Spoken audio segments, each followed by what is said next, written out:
Sophie Coulthard, who owns a 2-year-old XL bully, who's called Billy, there he is, and campaigns for a group which is challenging this ban, although that looks like that ship's sailed. You've lost that argument. Look, let's cut straight to the chase here, Soph. You say that Billy wouldn't hurt a fly, but with respect, the owners of dogs like that, who have gone on to attack people and seriously hurt them, have said exactly the same thing. Isn't the problem here that that breed is inherently unstable, and when it loses it, it's incredibly dangerous? I don't think it is actually, Richard, and I don't think we've seen any proof of that at all.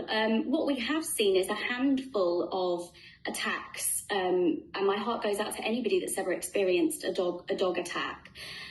But we have thousands, if not hundreds of thousands of dogs who are well-mannered, have a good temperament, that live in family homes, and their owners have never seen any hint of aggression from their dog. I've certainly never seen anything from mine. He's been well socialised around other animals, around children, but obviously I take precautions as a responsible dog owner. And I think that that's what we need to look at here, is where are the issues, and the issues are with responsible dog ownership. Why have you chosen that particular breed? I mean, the huge range of dog breeds available, and of course there are mongrel dogs as well. What made you pick that breed?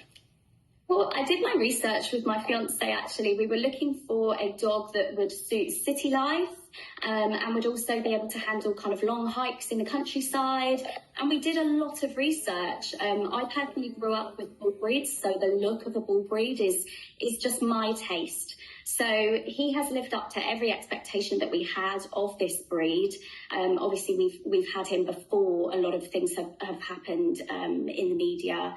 So he's just been the perfect family pet. He's everything we could have wanted. And I'm sure that many other XL bully owners feel the same way about their dog. So you're trying to stop the ban going through because you want a review of this, don't you? What would you like to see then? Because there's no doubt something needs to happen, doesn't it, to stop the dog attacks and also, you know, the number of fatal dog attacks and disfiguring dog attacks that XL bullies have caused. What would you like to have seen instead of what's happening? Yeah, so what we've actually lodged with the government last week, which is interesting that this push is happening today, is we've served the High Court and the government with papers for a judicial review over the legislation, and also for an interim emergency injunction. So, Richard, you mentioned the ship may have sailed, but we are hoping for a Christmas miracle here, because hundreds of dogs will be put to sleep on the 1st of January in rescues already, or further dogs may be abandoned if this legislation comes into place. And we don't feel that it's been done in the correct way. Ultimately, the government's own research that they commissioned found that there were better solutions for responsible dog ownership, because we do have a problem. There is a problem.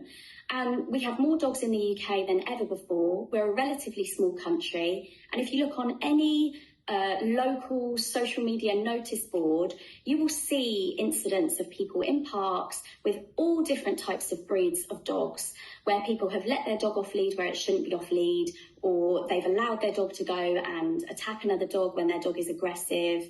And this is something that we should be tackling as a country, that we've seen other countries successfully tackle.